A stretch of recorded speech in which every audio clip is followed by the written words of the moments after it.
there, I'm Simone Wright, and I am the author of First Intelligence, Using the Science and Spirit of Intuition, released by New World Library in June of 2014.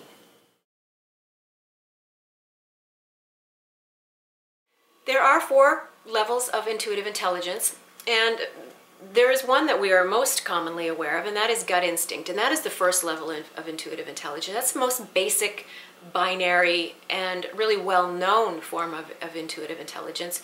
It is really concerned with survival and the ability to keep our body alive.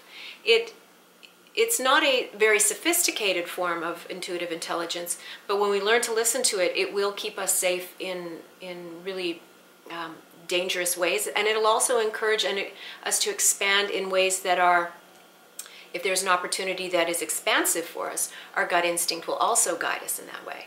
The second level of intuitive intelligence is heart wisdom or heart intelligence, and that sort of focuses on communication and compassion.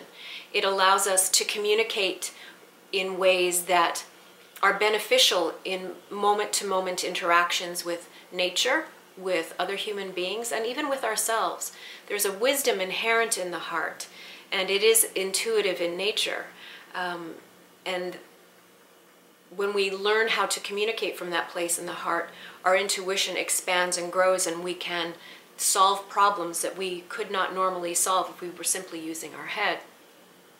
The third level of intuitive intelligence is what people tend to know as psychic ability or the sixth sense, and it is housed in certain areas and regions of the brain, and that gives us access to future events. But what's most prominent in this level of intuitive intelligence that I really love and enjoy is the ideas of innovation, the ideas of imagination, the ideas of inspiration that are housed in this region of the intuitive mind, that allow us to grab and capture things that we may have never considered before from the mind of the universe, that give us tools and give us direction to really innovate, to really come up with solutions that nobody has ever come up with before, and apply that to our own lives so that we can actually become the navigator instead of the passenger on the life that we have chosen.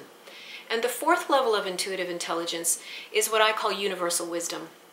It's the part that encompasses our entire being, and it is that connection that we have to universal wisdom, that part of us that is greater than this tiny little physical being. And from time to time, we've all experienced it when we witness a sunset, when we watch the birth or death of a loved one. We step out of the limitations of our physical being and we touch something that is so grand and so awe-inspiring, but yet is still ourselves. And this part of our intuitive intelligence knows the greater picture and knows the grandness of who we truly are. So each of these 4 levels of intuition has their own service. We don't need all of them at all times. They will pop up when they are needed, but it's important for us, in order to learn how to speak this intuitive language, to be able to recognize when each of those 4 levels is communicating with us and how to use it in those moments.